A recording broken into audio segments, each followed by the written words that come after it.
the Phoenix, it's Lucky Llyod, Walton, and Mitch Robinson. Yes, we are the people behind the voices. It's the break room, the video edition, since it's NBA All-Star Weekend, and we're here. This is real special, Mitch. I like this edition, right? Yeah, this is a good. This is where I slept last night, incidentally, on this park bench. This look familiar. You look familiar sitting on this bench. Usually it's laid down with a little piece of paper over your head.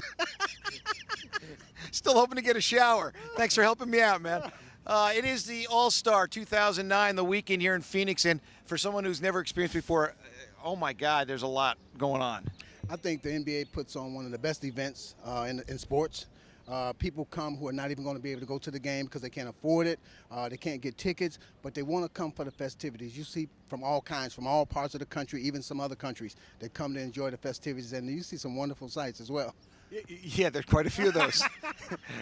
We've definitely been window shopping, as it were. You know, all the celebrities, too. I mean, last night, Ludacris, or Luda, as we like to call him, having a party. You got MJ in town, supposedly. Kobe was out. Brian Urlacher the other night. So this is definitely the place to be right now for in sports. Everybody wants to come, man. Even if you're, if you're a celebrity. T.O. was here. He participated last night in the celebrity basketball game, and he tries to do it every year. So even if you're a star in your own right, you still come to the NBA All-Star game because you have so much fun. Other celebrities are there you can rub shoulders with, and then you get to watch some of the best athletes in the world when the game is played. All right, now when this hits the airwaves, we're looking at the East-West, the big game left, the All-Star game, skills competition all complete. So any ideas, if you look up and down that roster, we know it's going to be a 150 to 140 game. Who gets the upper hand?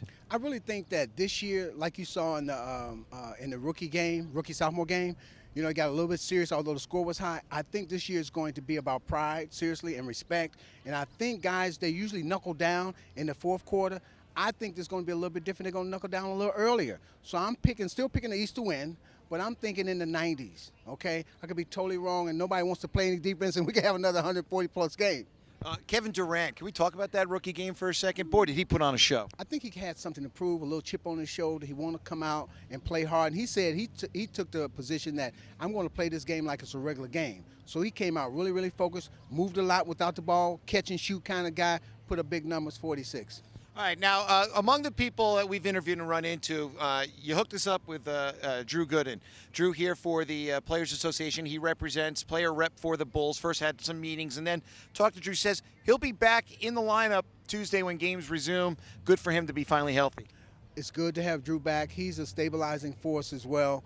I think they missed his leadership as well. The rotation was a little off without him. Drew gives him a lot, and he can score the basketball. Good leader on the floor. You know, we really don't know what's going to happen, though. Right. Okay, we're about 6 days out from trade deadline. I hope Drew stays with the Bulls. Yeah, if Drew's there, then who knows who he'll be playing with? Still the hot rumor. Tyrese Thomas may be moved. His agent is out here. We've talked, and he's hearing the same things. He doesn't know for sure. Talked with Derrick Rose. He says that loves playing with everyone that's around him, but obviously he's the one guy they're going to build around. Absolutely. I mean, Jerry Reinsdorf couldn't have been any clearer about who we're going to build around it for the Bulls going into the future. But the other thing is that once you get to know a guy and you play with a guy and you travel with a guy, you hate to see him go. But on their benefit, there's another team that wants them, okay? I just believe that actually the Bulls have most of what they need in terms of personnel. They do need a low post scorer, but aside from that, everything else, the athleticism Tyrese brings, Joakim Noah brings, then you add a Drew Gooden, and maybe we talked a little early because they are a work in progress. We got a new coach, we got a young team. They have started to play better over the last 10 games. And I think they can really continue that. But, hey, if they make the trade, you got to go with it. It's professional sports. It doesn't change your check. It just changes your location. As long as the money knows where to find you, right? Absolutely, man. We always say, man, I don't want to leave. I don't want to leave. But the check is the same wherever I play at. Just be a professional about it. Unless you're in Canada, then you got to deal with some other stuff. Yeah, well, it's just higher taxes. That's what you have to deal with, okay? Aside from that, Canada's not a bad place to live. Which Sean Marion's going to have to deal with now. What about him going out there? What are your thoughts on that trade? Jermaine O'Neal coming down and to Miami and Sean going up to Toronto? Well, Sean really wanted to reunite with Colangelo, who's the GM up there. He didn't want to be at Miami. He really thinks he can get an additional 2 or 3 years.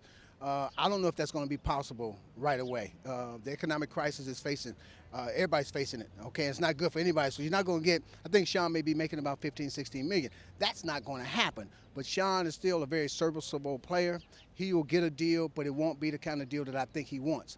Jermaine O'Neal has just not played well because he hasn't been healthy. He's going down to Miami. Miami coveted the move. They look forward to him coming down and teaming with Dwayne Wade and then the young guy, Beasley and Chalmers.